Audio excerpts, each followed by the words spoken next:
Mimi jina langu naitwa Fikirini Jacobs, katibu wa idara ya vijana na uchumi bunifu. Kweli kwamba sasa hivi tunatekeleza mradi wa Nyota, na mradi wa Nyota uko na vipengele vitano. Kipengele cha kusaidia vijana wa biashara, tunatarget vijana 100,000. Kipengele cha kutambua ujuzi asili ambao tunatarget vijana 20,000.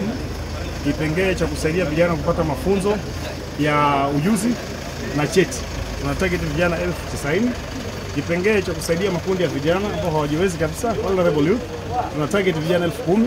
Kipengele cha kufanya training ya vijana kuhusu mambo ya kufanya biashara au za kandarasi, tuna target vijana 600,000. Kwa jumla mradi wa Nyota umetarget vijana 820,000. Utagharimu serikali bilioni 20.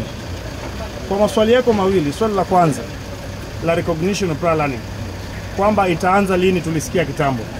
Mradi wa Nyota huu umeanza juzi. Tumeanza kipengele cha business support, nimesema vizuri, tunamalizia hichi kipengele, tutakianza, vijana wataanza kupokea pesa wiki ijayo tarehe 7. Tukimaliza vipengele vingine vitaanza. Lakini pia katika upande wa serikali, hiyo ni kipengele cha business cha recognition of prior learning chini ya Nyota. Lakini kitaifa recognition of prior learning imekuwa ikiendelea. Nataka nikufahamisha kwamba kufikia mwezi uliopita tulikuwa na takriban vijana 1,000 ambao wamefanya kazi katika affordable housing, ambao wamefanyiwa recognition of prior learning kupitia, wamepewa cheti. Ndio hiyo recognition of prior learning sasa. Zaidi ya 1,000 chini ya affordable housing ambao tayari wamepewa.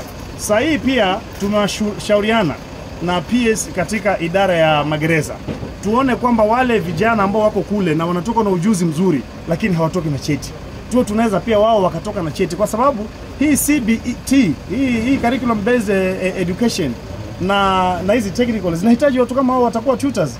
Hawa walimu ambao tuko nao wanafanya CBC, wengine hawajasomea vitu kama zile ambazo wanahitajika wafanyie watoto. Ndio maana tunahitaji tutors, ndio maana lazima tuwape vyeti watu kama wale. Kwa hivyo recognition of prior learning inaendelea, lakini chini ya Nyota bado haijaanza. Ni muhimu niseme vile. Bado, kwa sababu tuna roll out, tuna implement on rolling basis.